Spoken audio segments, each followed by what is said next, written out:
Hello, testing, testing. I believe we are there, and I believe this is working. So, hello, every single one of you, and thank you so very much for taking time out of your day to spend a little bit of time with me and a couple of other folks that we're about to get into. So, let's go ahead and start working through this slide here. You know, let me try one thing really quick. I'm going to try one more thing. Let me go back over here to this one and let's try it again. Okay. All right. I believe that this is properly sharing now. Okay, so today what we're going to do is we're going to spend a little bit of time and we're going to go through creating a website in Azure. So this is a Learn Studio session. If you're not familiar with Microsoft Learn, there's a couple of links that we'll be distributing. And then what I would really like for you to do is to go to that aka.ms link, aka.ms/learn/intro Azure. That's where we're going to be starting. But first, I got a little bit of housekeeping to do. Okay, so before we get into this, I want to give a little bit of a quick overview of the agenda. So we're going to do a welcome and introductions, talk a little bit about the Learn module, maybe some of the things that we're going to do today. And there again, there is the magic link, aka.ms/learn/intro Azure. Go there and you'll be able to follow along. And then finally, we're going to talk a little bit really about questions. So if you've got questions about what we covered here today, I think we got about 75 minutes to kind of like hang out. I would love to have the questions. So if we finish up a little early, feel free to drop your questions into the chat and we will kind of go from there. Okay, so who is this mysterious person that has been talking to you for all of this time so far? Well, that would be myself, Michael Crump. So I currently work on Azure app dev end to end. So a lot of developer types of like content from like do some ebooks to blog posts, that little thing called Azure Tips and Tricks. Yep. That's one of my other project to developer streaming and more. So you can contact me right here. I'm always on Twitter at mbcrump. And also, if you're into this kind of this live coding thing, which seems to now be kind of like everybody's like jumping onto it. You can catch me live coding twitch.tv/mbcrump. And I'd love to have you there. Now, looking at all of this, the magic over here is actually these people. So I have a awesome set of moderators here, from Cynthia to Jay to Morgan to Adria. All these amazing people. Hey, Michael, can I ask you for a favor? Yes. Would you share the slides? I'd love to see them. Huh. It did not share. Let's see. Play from. But hey, I'm Jay Gordon. Let's just leave it right here. I'm one of your moderators. Hey. And I just want to say hello to everybody. Who else is with us? Can you see it now? There we go. Awesome. I think we are all set. But hey, glad to be here. If anybody needs help, we are here for you. Yeah, sorry if it wasn't sharing. I believe Eric, are you sharing now? Those are from Eric. Yes. All right. So Eric has switched over and helped me out here. Yeah, I have the slide deck open, but you know what? With any type of like live events, sometimes things happen.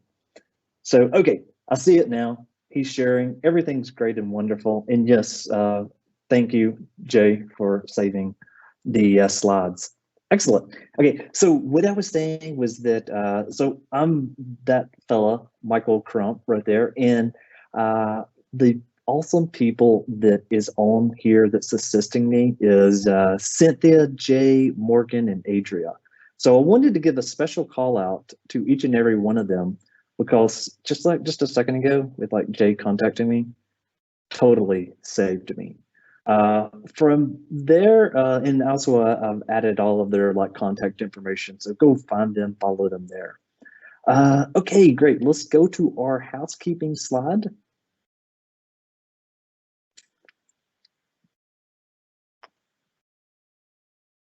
All right. Okay, so this session, it will be recorded. If you do have questions, use that chat window.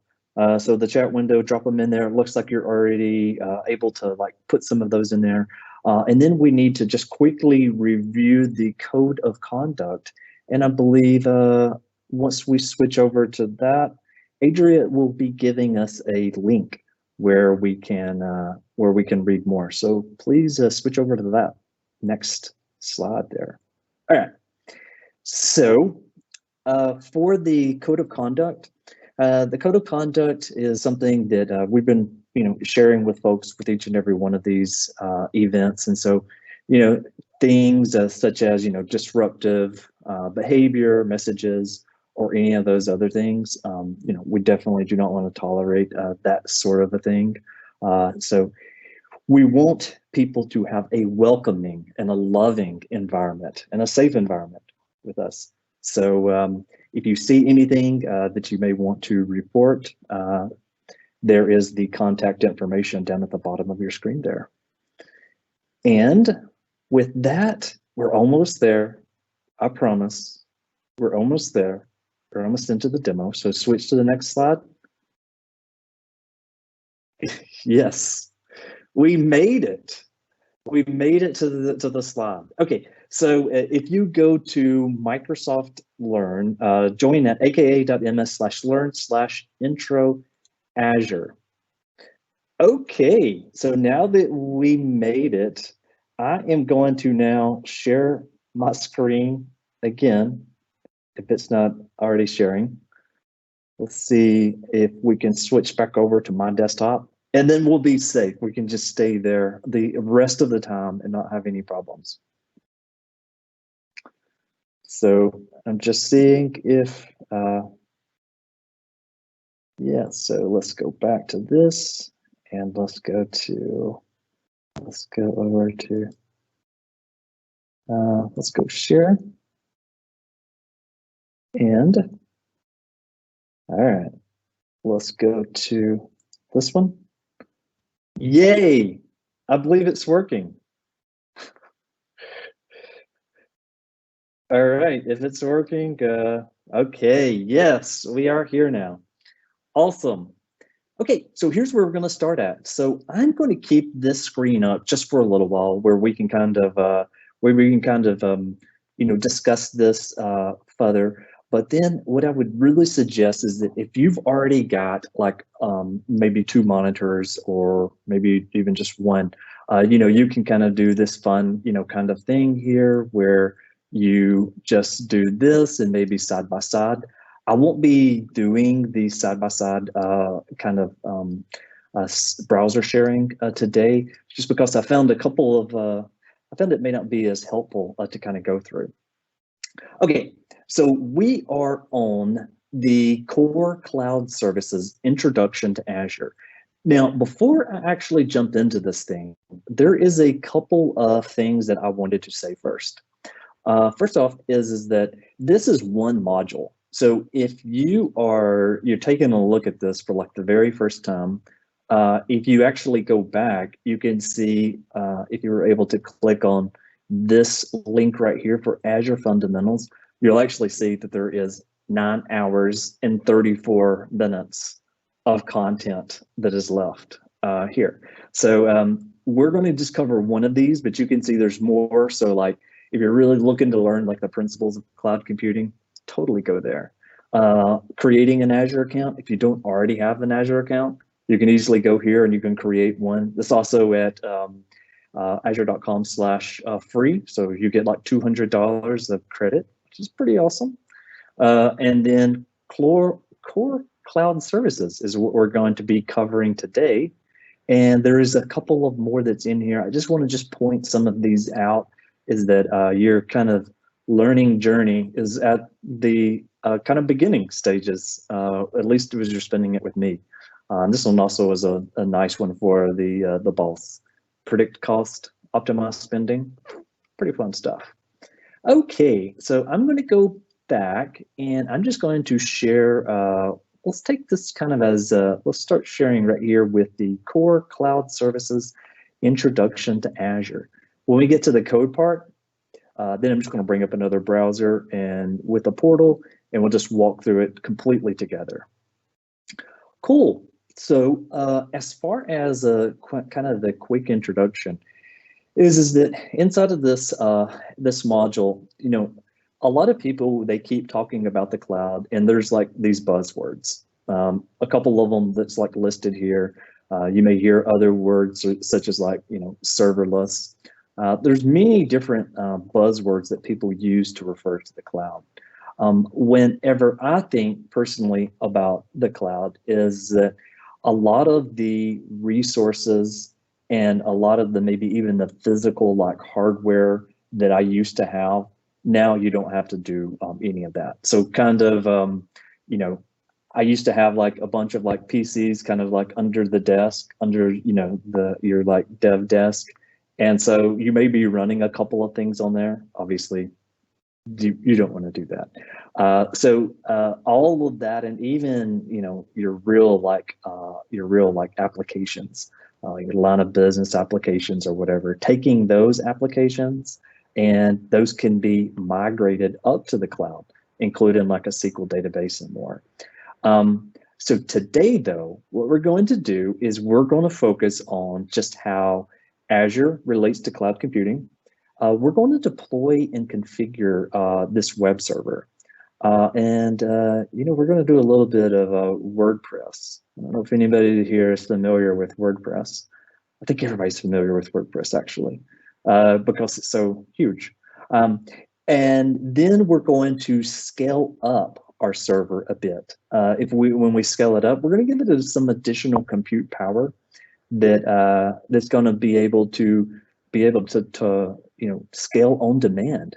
So if you've got a bunch of users, they're coming over to your site, you know, again, maybe like a Black Friday kind of like sale type of thing. You want to be able to have your website dynamically respond to the amount of users that's hitting that website, and to be able to give it the additional compute power, because one of the things you really don't want to do is you don't want to turn any customers away. And then finally, we're going to use something called Azure Cloud Shell. That's going to allow us to interact with our web server and to manage some of our different types of resources. Excellent. So let's go into what is Azure. Okay, so to put it really simple, Azure is Microsoft's cloud computing platform. So there's a bunch of other platforms that are out there, you know, and so Azure is Microsoft's version of that. So there's like others, you know, GCP, there's AWS, there's a couple of other ones that's out there. So you can think of this as just in one like bubble. And so from here, over here, and so you can see there is a couple of videos that's in this that you may want to go and you want to take a look at. You may want to take a little bit of a look at later. But over here it says before we briefly define, before we go further, let's define it. And so over here it says cloud computing is the way of computing services, so pay-as-you-go model. So instead of you having, for example, a machine that is, you know, so-called like, you know, running 24/7 in your server room, you wouldn't have to like do that like type of thing. Instead, you could take all of that compute resources that's living inside of a server, and you could put that inside of the cloud or in the cloud. And with that, you can do things like serverless. There's these serverless functions that we may get into, and then app service. And so you really only pay for what you're actually using. So you won't get stuck into, starting, having a server, somewhere, and you're just paying constantly for the use of it, only really for what you are on or what you're going to use. Another couple of things here is that why should I even move to the cloud here? So a big part of this is really a lot of the ways that we're constantly evolving as developers. And one of the things that I keep seeing is that obviously with like Azure, you can use like virtual machines and things like that that gives you this a limitless pool of compute resources. But also some of the nice other nice little things that is such as like cognitive services. So they make your application stand out. If you're wondering a little bit more about that, you can think of it as if I had like a application, and inside of my application, I wanted to use something that is like AI related. So maybe I want to detect sentiment from like a tweet somebody puts on Twitter for my company. So maybe an end user says something like, oh, I really don't like X, Y, and Z for this company. You can, instead of writing and training like all of those data models, what you can actually do is you can use something like cognitive services, where there's already a built out team that has already created those APIs and has created that ability. So your team can scale, effortlessly. And also analytics was another piece in here, and there's so many to start with. With analytics, you can think of things such as you've got an application that's running. If that application is running and maybe there is an error somewhere, you can detect where that error is coming from, even down to like the line number. And so that's with some of those, some of the ASP.NET applications. Also, just telemetry for just your app usage. How many people has accessed the application? How many people, is returning to the application? To really even finer grain things with like IoT, so Internet of Things. You can pull data back from even disconnected devices. So with like IoT, you could think of they may have a device or a sensor that's like on a truck. And so it's collecting analytics. And so when it gets back to an internet connection, it can actually upload all of that. And you can view analytics about, your IoT application. What can I do on Azure? So one of the things that I like to show for like, what can I do on Azure is actually if I go back into this next screen here. So on this next screen, you can see, hey, here is like a big view of all the available services and features. And so this view is totally great. You're looking for like platform services and like infrastructure services, etc. But what I like to do is I like to come back over here and I like to go to azure.com. And once I go to azure.com, there is this little button and it says products. And so first off, it says featured. Explore some of our most popular Azure products. So virtual machines is listed in here.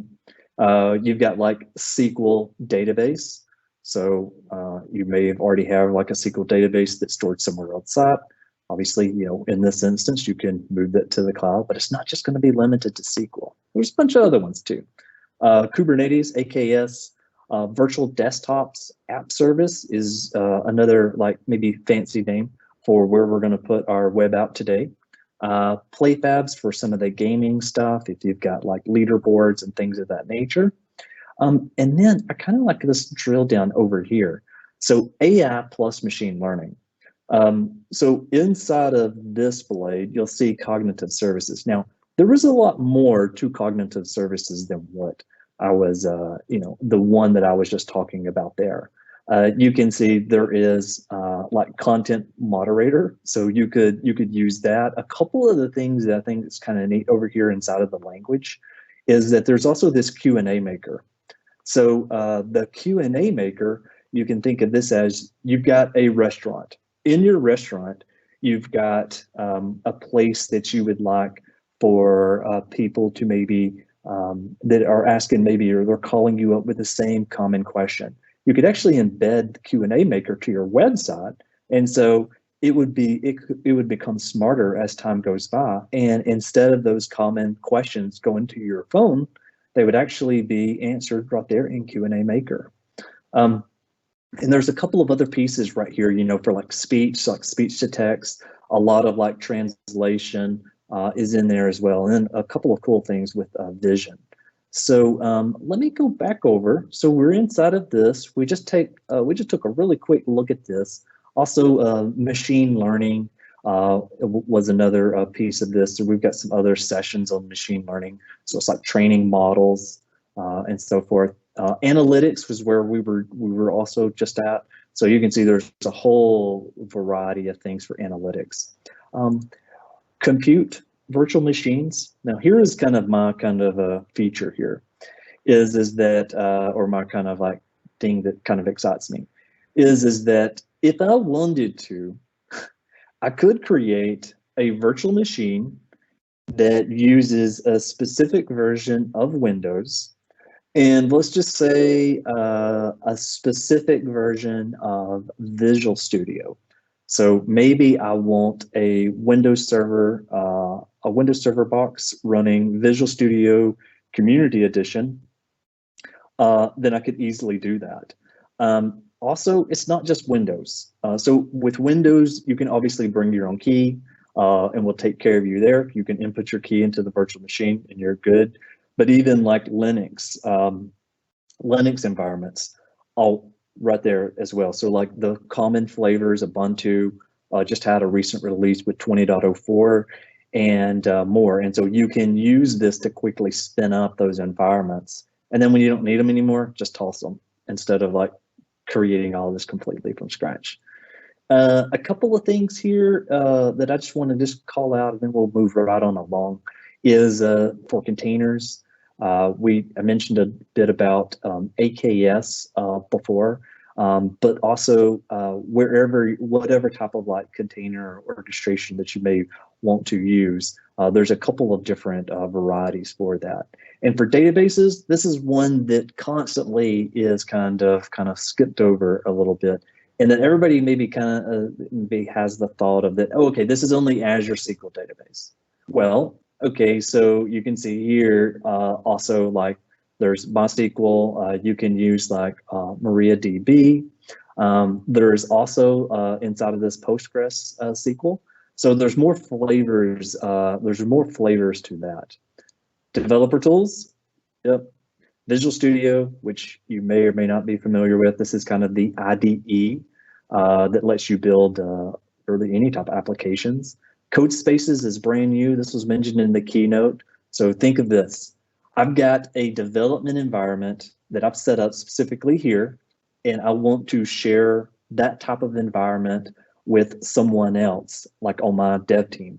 I can actually share the dev environment, the configuration, what's installed with them. So for example, if they were accessing Visual Studio Code Spaces and maybe they're on their iPad, things like Node.js that I may have already installed inside of my code space, they would have it right there. So yeah, you could do all kinds of amazing things. And I believe with that, the other one that I'll just mention is Azure Active Directory inside of the identity. Azure Active Directory obviously is one of the more popular ones that I've seen, or Active Directory I've seen people using a lot. And then we've got a few of the Internet of Things, and yeah, lots of coverage over there. And then actually, I think I will go to security. So security obviously is a big thing. There is a security center that is very interesting that you can use and you can access, and it will help you find any types of like threats that may be in your applications. So, or threats inside of your resources. Okay, so I think we've taken a nice little tour around here. And then web apps is what we're going to cover. And then we've got Signal R, which gives us kind of this real-time real-time web functionality. And I think, unless you just wanted to, we could go over every single one of these like 200 services. Okay, I'm just kidding. I know. Dad jokes. It doesn't work. Okay, so back over here, this was the third. This was the third unit, and so we just briefly went over. We just briefly went over a few of this. Let's see. Would you like for me to take some questions, team, or would you like for me just to keep on going? I've got one here for you. Let's do it. And I think it's a really interesting question. So Jose, just a few minutes ago, asked, at the moment, many of the applications on Azure have the web browser and mobile device as a target. In the future, will there be another target? That's a really interesting question. Yeah, so referring to like target devices? I think so. So, I mean, the only thing I could think of is maybe things like more IoT than we're already doing, and that's it. But maybe you have something to add to it. Well, I mean, I think that like the platforms are definitely going to continue to be like emerging. I remember when, even like the Apple Watch came out, everybody was like, okay, that's kind of like, the old show like Dick Tracy. And then, everybody's trying to figure out how to write applications that run on a watch, which it's kind of amazing. And yes, you can even do that with Xamarin. And so, yeah, even like the dual screen devices, Samsung made an attempt at that. And so there's always going to be new and exciting form factors. And even, I was listening to one of the Cortana folks, talking about, that's a platform that doesn't even have like, a graphical user interface. So, that's kind of another, that's a brand new like realm, because now you're only going to be able to use your voice. So, all of the like, design elements of, creating a UI, they're totally not even used there. Yeah, that's very, very helpful. Okay, so let's keep on moving along. So we just took a kind of a quick tour of the Azure services. So now I'm going to click next, and we're finally going to start doing something. So actually, I was planning on being at this point by 1 o'clock. So, well, 1 o'clock my time. I'm in Redmond, and yeah, it's not a sunny day today. So wherever you're at, hopefully you have better weather than I have, at least at the current moment. Okay, so what we're going to do now is we talked a little bit about, Azure. We talked a little bit about, what we have to offer. We've talked about just some cloud computing, in general. Now, let's go ahead and let's do something. So before we begin here, one thing I did want to note is that you can use this sandbox. So those of you that have skipped forward, because I know people have already skipped forward, wait, they're like, come on, hurry up, Crump. If you've already created a sandbox, so these sandboxes, these allow you to go ahead and spin up the different types of like Azure resources. And so if you already have an existing account, your subscription is not going to be charged. So, if you've already got, maybe like a company account, you can use this and activate the sandbox, and yeah, your company won't be screaming at you for using additional resources. And so all you've got to do is you go through the activate sandbox. You know what? I'll leave that button to all of you to press, and I will not take any free sandbox at the moment. So go take it, it's yours. And also you're going to see the sandbox is used all throughout Microsoft Learn. So very, very cool stuff. Okay, so let's start in. While you're clicking on that, you'll go through a set of series where it starts to activate the sandbox. Just go ahead and hit that button, and yeah, just keep tuning in. Okay, so what is an app service? So when I think of the word here, like app service, there's all kinds of like, I guess, ways people describe it. But I think of an app service as basically this is an HTTP service that is going to not only just host an application, but it's going to allow you to do some of these wonderful things, such as, scaling, being able to move your app up or moving it down if it's not using all of those resources. And another thing that I think here with like an app service is that it isn't just traditionally just like for somebody that's like using Edge or using a web browser like on their their computer monitor. It can be for mobile applications. And really more. I've seen a couple of different interesting things that people have been doing with it. And there is a variety of programming languages that's actually supported over here. So obviously the .NET framework that folks already know and love, to .NET Core, .NET Core 3.1, and I believe you can still even do stuff in .NET Core 2.0. But Java, Ruby, Node.js, Python, and then PHP. And so there's a couple of languages here that I particularly work with a lot. Work with a lot of .NET Core, and then secondly, I do a lot over here on the Node.js section, as well as I haven't done as much Java here lately, but I've done a lot more Python. So pick out maybe your favorite one in here, and then we can jump into that later. Okay, so what is the Azure Marketplace? So we're going to take a look at the marketplace. And inside the Azure Marketplace, you can think of this as it's kind of like almost a template. I hate to use the word template, but I'm going to, of a bunch of different types of apps that you can use inside of your, that you can use for your web application to even like more. So we're going to select one in just a second that's already pre-built with like WordPress in there. But there's a variety of other types of things that you can find inside of the Azure Marketplace. So third parties can add stuff into the marketplace to make it easier for customers to not only like use their technology or use some of their stacks, but also to make it just easier to maintain. Because you will be getting some things for free, such as like security vulnerabilities and some of that other stuff. Okay. Creating resources in Azure. So resources, you're going to think of this word, resource group.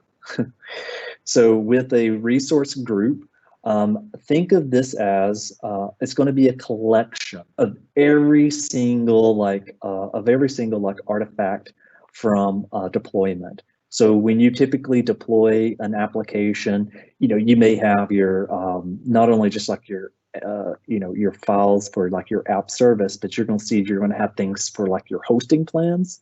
So which plan do you want to put this project under? So you can put it under all kinds of different types of plans, from free all the way ranging up to, you are the, you're the next big thing after like Walmart or something. And so it will contain all of those resources. We'll actually take a look at this when we get into it. So like things like application insights, which does some of the keeps some of our analytics together. You can access it from there, and even like databases, they would also be something that we'd probably store under. Well, they would be stored underneath like a resource group. And here you have locations. So the locations, depending on where you are at, you'll see some of these options, and then some of these you won't see just because of the nature of like Azure and the global regions. So so check. So you should pick one that's closest to you or to your customer. So if you've got maybe a web app and it's certain amount of people are going to be accessing it from one location, you can actually set up You can actually set up your site to be able to access folks. So when folks are accessing your site, depending on wherever they're at, it would go to the one that's the shortest distance from them. So maybe if you're in West Europe and you don't want to, that signal to have to travel, across the water there, to back over to West US, you could just put your site inside of West Europe. Yeah, you know what? We'll see. When I get to, we'll talk about the databases really shortly here. Okay. So if you are with me, let's go ahead and let's start right here. It says create a WordPress website.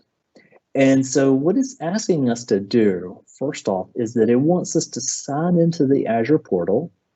Once we sign into the Azure portal, it's going to want us to create a resource and then search the marketplace. So just a few things here to start with.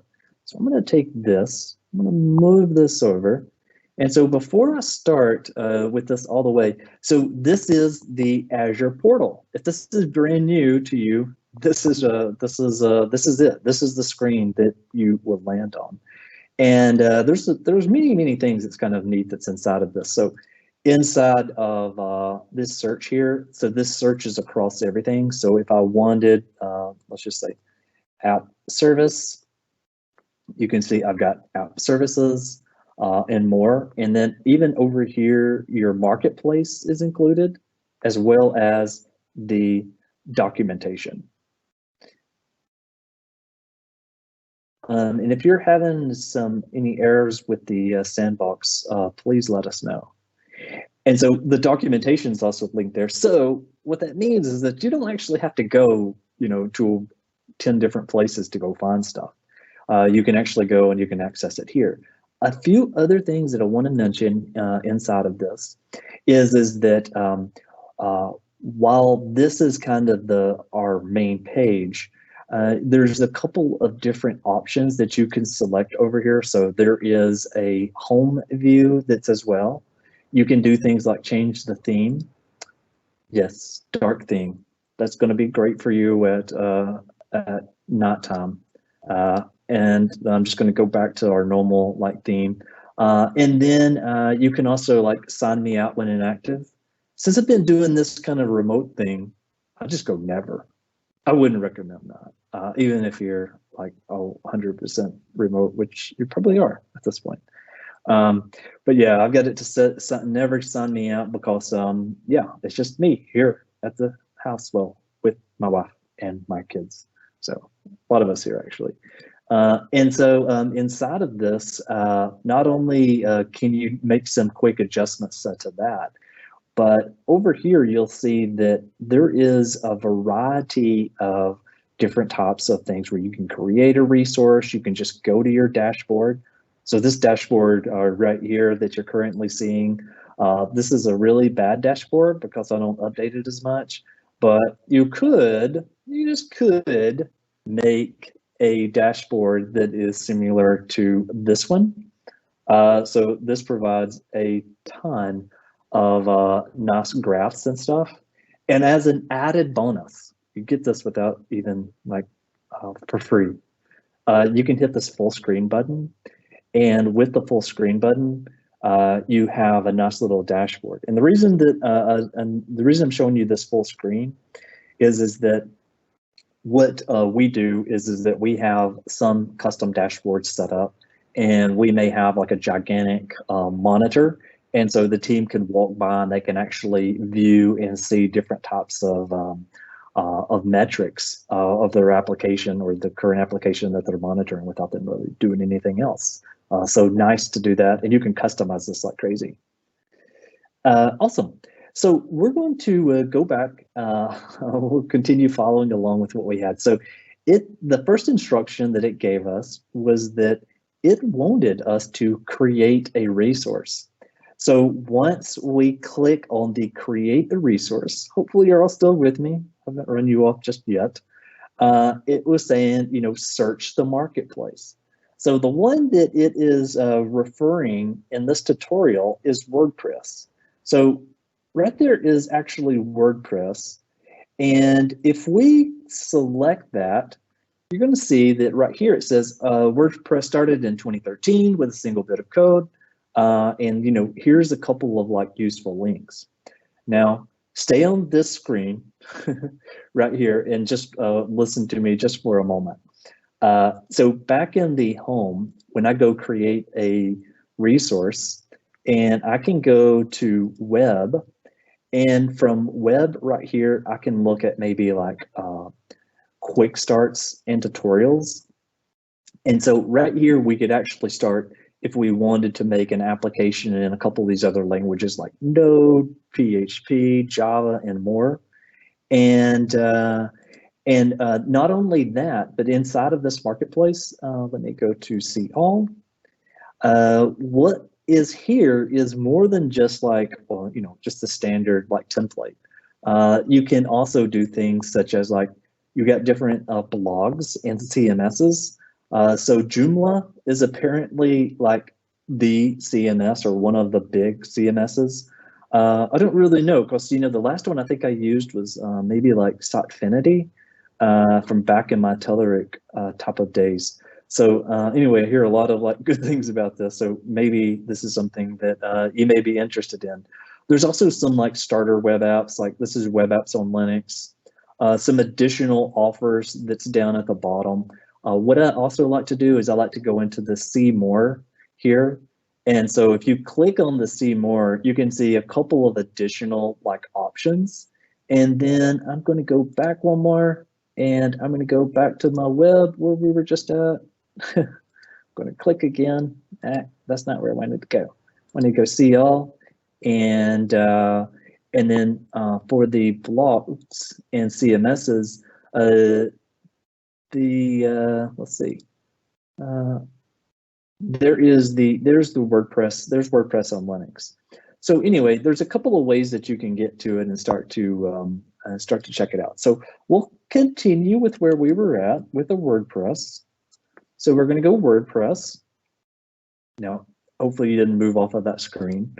And so inside of WordPress, our step next was we wanted to hit the create button here. So I'm going to hit the create button. And so right now it's already popping up a couple of pieces of information. So it's looking for an application name. So as you see over here, there is this .azurewebsites.net. So think of this as anytime you create an application, it creates automatically for you a .azurewebsites.net. So if you were to create, let's say you go ahead and you put in, a name, and let's use one of my favorites here. Let's use this one. And let's use .azure websites.net. Did I get it? Okay, so you can see this is an existing website that's already out there. And so this web app is actually stopped, but this kind of gives you at least some information about what that name is. Okay. Cool. So we're going to go back in here. And so we were using, so what I think is kind of fun. And actually I started making a project that would allow people to, explore these Azure websites. We'll use the hello world. And so WRLD. Okay. And so you can see it's not available. So that's where I started doing like two. Two is not available. Now, obviously, you're going to name yours like something proper and not do the silliness that I'm doing. But I believe, so 6 is not available, 7. My goal is going to be one day to own all of the Hello Worlds and all of the My Apps and all of the test app 1, 2 through like 100. I think that'd be a lot of fun. Okay, so it is here, you need to add in a unique name here. For your subscription, there is one called the Concierge subscription. I am not using that at the moment, so I'm going to use one of my internal subscriptions. Yes, this is the one where I get free like money or free resources. But I do have another one that is actually on my credit card. So resource group, create new, and then we're at here. We're going to create a brand new resource group. And so if you're following along, you're going to want to select the use the existing radio button, and there is a sandbox resource group that you'll want to select.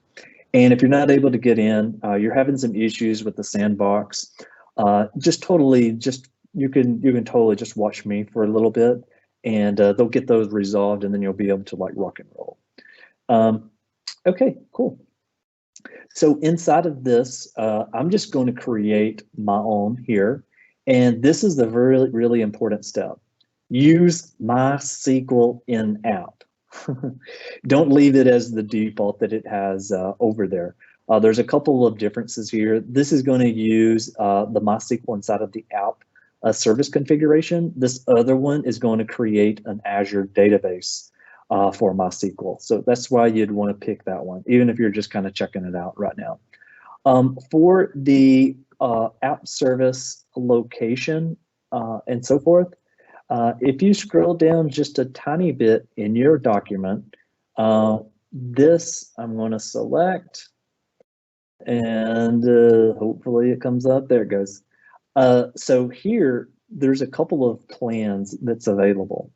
What I'm going to do is I'm actually going to give this a new name. I'll just go ahead and give this my test live please work service plan. And then for my location here, you know what? I am right here.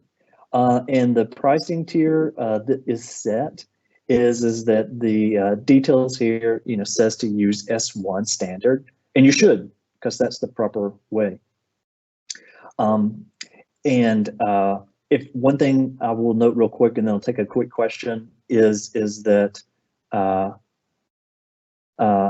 over here, most people, like, when they start looking at this and looking to explore, there is obviously dev and test. And yes, there is a completely free tier that is like yours free forever. So, you don't have to pay for it. Now, sure, it uses a shared infrastructure and a gigabyte of memory and so forth. But I have many little smaller websites that's over here in D1. And so I believe that may be a good segue to a question. So Jay, what have you got for me? Well, excuse me, live from Yankee Stadium. I've got a question more about customizing when you start getting ready and you're deploying. So Remke asked, please let us know how to apply a custom domain name on a static website. Are you going to take a look at that today, or are you just going to stick with these? I know you're doing more of a dynamic thing today, but I know you could still on this dynamic website add these domains. I am totally going to cover a custom domain. I'll at least show it to you. Obviously, I haven't bought a custom domain name or anything like that, but I'll show you where it is. And actually, I've already set one up. So depending on time, I could actually show you one of my running sites as well. So hopefully that helps. Let me know. One of the things that is kind of really neat here is that you'll notice that as you go through these different pricing tiers, it'll tell you which one of these actually supports that. So like this custom domain that we were just talking about, you click free, it's not there. Obviously, it's not there. If you go to like production, oh, okay, so now I'm really starting to get some stuff. So here, like custom domains is available, auto scaling. There is a bunch of other stuff. So like staging slots where you may want to have a dev, a test, and like an in prod server. A couple of other things like backing up your app automatically, and then traffic manager to route traffic depending on where you're at. So we are sticking to the learn module, and we're going to select the S1, and then we are going to hit apply. And so now that I've done that, I believe, let's see. Yeah, so I'm definitely going to keep, so for you, you may want to take the F1 option. I'm going to stay in the standard option just because I want to be able to show that feature, that functionality. So application insights is here, and this is a feature that we're not going to use in this example. But what you can do here is that you can obtain instrumentation of your application by using application insights. And it's real easy for us to kind of, for you to kind of find or seek this information out. Okay, so, okay, I think I got everything. So I'm going to go and one other kind of quick thing that I was going to just mention while we're here is that I could take this application if I really wanted to, and I could create an actual template. Now this is a little bit more advanced, but you could create a template to basically create the same exact application, over and over. So this is called an ARM template. If you deployed it, your exact configuration of this application could be automatically done for you. So I'm going to hit close on that one, and then now I'm going to just hit this create button. And if you want to know a lot more about like the ARM templates and stuff, honestly, there's many like sites inside of Docs and like Learn for that. If you're kind of like the live stream like kind of like aspect of it, we've been doing some of this on Microsoft Developer, twitch.tv/Microsoft Developer, and then I do a ton of this on my own channel, just at MBChrome.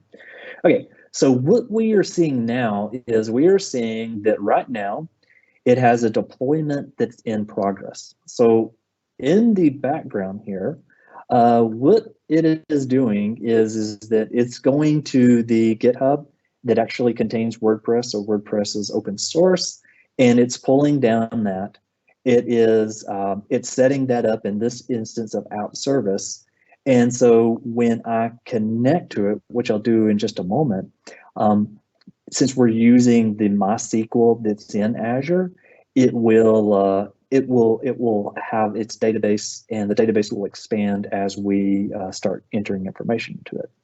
So right now we are waiting for the rest of this and to finish up. And so you can see here, there is a little bit of information, well, there's a lot really of information that you can kind of get about the deployment. When it started, here's a couple of the different resources that it has. So this one says source control. So you can click on like operation details. Looks like we're almost there too. And so we're in a provisioning state where we're creating these resources. Here's how long that it took. Lots of additional information that you can get. You can also get a lot of this information from, you also can get a ton of this information from like our API. So there's a lot of REST APIs that's totally available there. And so as this is deploying, I'm going to refresh it just one more time. As this is deploying, it may be a good time to take another question if there is another question that we have top of mind. Otherwise, I can show you a few other little things if we go here. Yeah. One quick question. Yeah. If I just want to run an API, would app service be right for it? So you just want to create like a REST API. Mm-hmm. You can use this. So there is a web API template if you're using like Visual Studio and stuff. You could take that, you could deploy it to this. I would say, depending on really what you're wanting to do with that API, there's a couple of different places, where that may make sense, and especially when it comes to like a function application. So with like Azure Functions, you can do a lot more there. We've got one more from Daniel, and Daniel wants to know, are you available to use other website creation tools instead of WordPress? Which I think they can. Why don't you let him know? Yes, absolutely. Yeah, this is just the sample that they have in there. Of course, you can use anything that you want. I've got all kinds of like silly projects where I've used static site generators, like Hugo, whatever you want. it's yours. Go for it. Yeah, it actually looks like we're complete now. So I'm going to hit go to resource, and now all kinds of magic happens. Now, the very first thing is that according to where we were at we're on the fourth page, just to make sure everybody's still on the same thing here. We are still on the fourth exercise, and we're on the find the URL in the overview section. So what was I telling you a little bit earlier about this magic thing right here? The Azure websites.net. Yes, it's there. We're back to Azure websites.net. And again, you don't have to keep this. It's just an example of one that's there. So when I just clicked on this, it brought us to a WordPress site.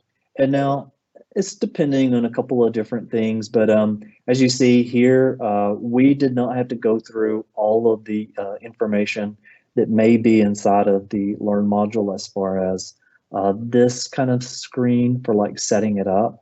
What you would want to do, from here is you'd want to create an administrator account.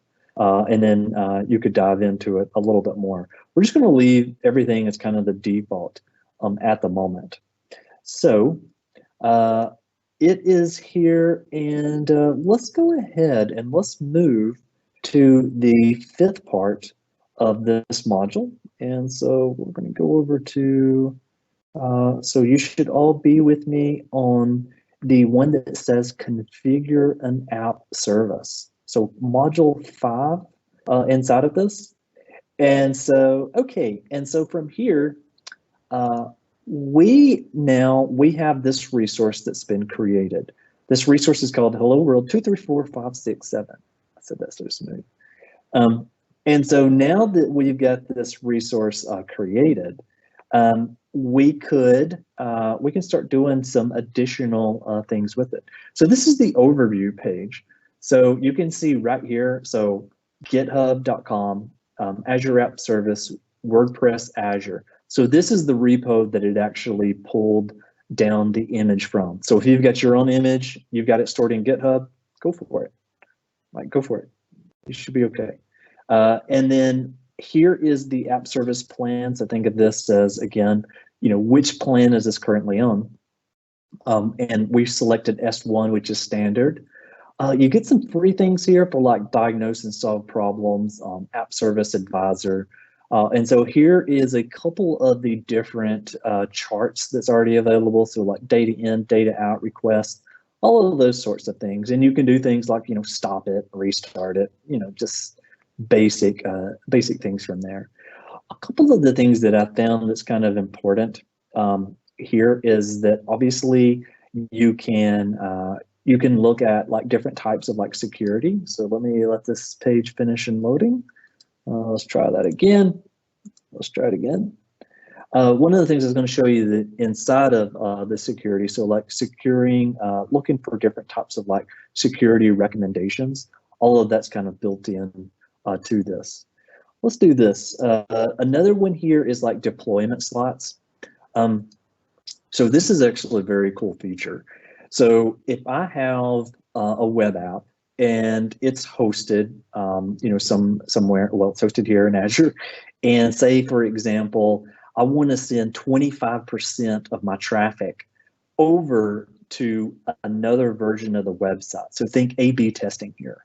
So if I wanted to send some of my traffic to this other side as we're kind of testing, so almost like testing in production, we could do that. And so like right now, this one only has one setup, which is we're sending 100% of our traffic to.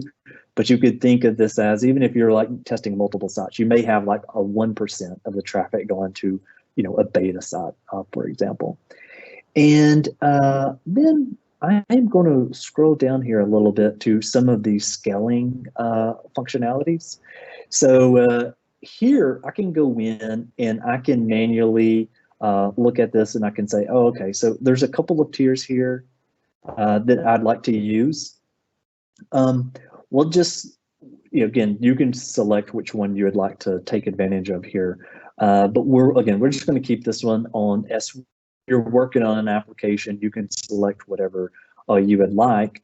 And then there's also a couple of options here on scaling out your application.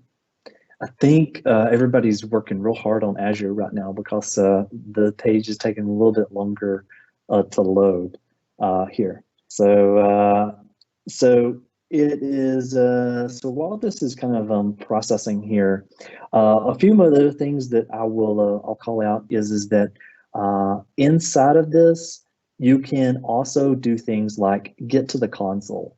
So over here, this is the console of where that application is currently running. So I can do a DR if I wanted to. Here is all of the WordPress files. So you don't really, it's super easy to kind of get into this, just see where all of your files and everything's kind of located. There's many options to get into it. I find this is great for like a quick and, dirty type of thing. Here is some of the APIs, API management core. Here is things like alerts. What I actually have set up on a couple of my own personal ones is that inside of this alerts section, there is the ability to do things like set up, like even if you want like email alerts, or if you want alerts going to your mobile phone, maybe text messaging and even more. It looks like I've got about 15 minutes left. So I can not talk about the Azure Cloud Shell. So if you would hit the continue button, and you should now be on unit number 6, which says accessing the application in Azure Cloud Shell. So what I'm going to do is I'm going to go back over here to the overview. And so it's this little button right here. And so if you tap this button right here, you'll see Azure Cloud Shell. All right, so connecting the terminal. So what this is doing now is that this is connecting an instance that's authenticated into my current Azure subscription. So you can do things here such as there's AZ, which is our Azure CLI. If you don't like Bash, you can totally use PowerShell, and either one of those is totally fine. The reason my command prompt is a little wonky here is because I've been doing some testing on a Powerline script for it. So yours will probably look normal. So once I am in here, so I can manage all of my resources, everything that I currently have inside of my entire Azure resources. I can start manipulating and working with that. There is a couple of commands. If you scroll down, there is one to list all of your different accounts. So I'm going to right click here and I'm just going to hit paste. And what this just did was this just listed all of the different accounts that I currently have. Now, you may only have like 2 or 3, but yeah, I've been around for a little while, so I'm probably showing my age with all of these additional ones here. And even if you go in here, so the output by default is table, but I thought you can do, let's see this, YAML. Yeah, there we go. YAML is also supported, and there's actually a couple of more of the output. So yes, the reason I say YAML is because I always fight YAML on my stream when it comes to GitHub Actions and things of that nature. So yeah. Anyway, you can use a YAML here, but we just outputted it to the table. And the next thing that we're going to do, so that was all of our accounts. We can also take a look at the groups, so the Azure resource groups. So underneath this one right here, we have resource groups, and here is all of the different resource groups. We named it this hello craziness, and we can actually go and we can access all of those. So let's go here, AZ group list is outputting it to a table. And we should find our hello world craziness here. So hello world 2, 3, 4, 5, 6, 7. And another option that is in there is that we can go in and we can look at the actual web this resource and see what type of web components was used. Another one that was in there that I think we'll run this one. This one is going to be there's a stop command. So think of it as you're using AZ. So AZs are CLI. So you type in AZ. From here, you get all of these amazing and wonderful like things that you can do, like query your account and more. But then you can also use this in this example, and the example that's in the Learn tutorial here is all about using learning how to stop an application from the command line. So what I'm going to do before I hit return there is I'm going to go to, let's see here, let's go to our app service, and we're going to go to our crazy hello world 1000 or 2 million, whatever it is. And we see right now this website's working. So it's right here. So no smoke and mirrors. You can go to the website if you want to. And then over here, I'm going to run this command. So down at the bottom of the screen here, what you're going to see is that right now it's thinking. And what it is really doing is that if you kind of look up here, now I'm not hitting the start button, but if you give this a little bit of time, you'll find that our web application that was running is now actually stopped. Is it going to work? Is it going to work? Let's try it. Let's try it. Oh, it stopped. Awesomeness. And so if I just refresh this blade here, let's just hit a refresh here. If I refresh this blade here, what you'll see is that obviously inside of the portal, it will show that it has now been stopped. Okay, so we are now on to the last unit, which is the knowledge check. So if you're here with me, we're going to check our knowledge super fast, and then we're going to go straight to Q&A. What is Azure? So I'll just hover over each one of these, and like we can get a yay or a nay maybe in chat, something kind of fun like that. So let's see, what is Azure? Is it a single data center? No, I don't think so. Is it this? Don't think so. Is it this one? Yes, yes, it is. Okay, which of the following is an example of an Azure application platform? Is it Azure App Service, Load Balancer, Table Storage, or Azure Cache for Redis? Yay, I think you got that one, right?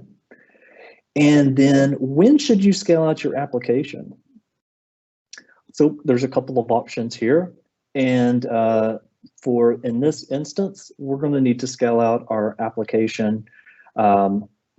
And I think the way they've got this worded is that it would be this one right here, which is when you need additional information. Okay, so if you followed along, I just hooked you up with all 3 of the answers. Now you can click on continue and you can read through the summary there. So I believe that is it for this Learn module. I may have about 10 minutes left or 5 minutes left, something like that. And I want to totally 5 minutes. I've got 5 minutes left. I want to answer some questions. And then even if I don't get to answer your question, I don't know if you can pull back up the slide deck, or maybe this one will work for me over here. If I don't get a chance to answer your question, here's 2 places that you can find me, Twitter and Twitch. So with that being said, do I have any questions from the audience there? Sure. So Daniel wants to know, how many storage space do you have on an Azure website? I guess, how much disk space do you get? Oh, okay. So it does depend on your plan. So one of the things that I kind of think that would be, it's kind of like fun, is that inside of the app service, if you want to add on, like for an example, additional disk, you can. So you could add on like an SSD, you could add, 20, gigabytes, or I don't even know how how it goes. But yeah, you can add on additional space for sure. There's a ton of cool content on docs and learn about Azure storage. So I'm sure that they can take a look. So let me see. I got another question here. Someone wanted to know, can you push your WordPress site to GitHub? Your existing website, you probably wouldn't want to. Well, you probably wouldn't want to push your existing WordPress to GitHub, mainly because the configuration may have like some sort of like secrets and keys. I've never really heard of anybody doing that. If you're also talking about like maybe using GitHub Pages, yeah, that's not supported. Yeah. Sure. And then they want a little bit about using Azure DevOps to do this. I know you can store secrets with Azure DevOps and do deploys like that. I know that the deployment center is like one of the coolest things. What's the best way they could really add that DevOps experience? Yes. So I would totally recommend GitHub Actions. I've been spending a bunch of past Saturdays and Sundays playing with GitHub Actions with my friend. If he's on here, his name is Gregor Setti. He is. We've been doing tons with him, and so GitHub Actions will allow you to set up that pipeline. So if you have, let's just go back to like a static site. Instead of like building that site locally, creating all the public files, you can create actions that will do things like set up that, they will build that application, and then they can serve it, especially with like the new features in Azure App Service, which is static websites. So I just made a video on that today. It was super cool to work with. I love GitHub Actions. Everybody try it out. Yeah, absolutely. Yes. It's great. So great stuff. I think that's all of our questions for today, but I want to say that was super, super awesome. Everybody got some great content, and the Q&As were really nice. Everybody really shared a bunch of stuff. Thank you, Michael. Yeah, thanks to you. Thanks to all of the folks that's hanging out here. If you need anything, like I said, there's a couple places you can find me. I would totally feel free to reach out. My DMs are also open. So yes. All right, I believe that is it, and I will let our excellent production team take it over from there.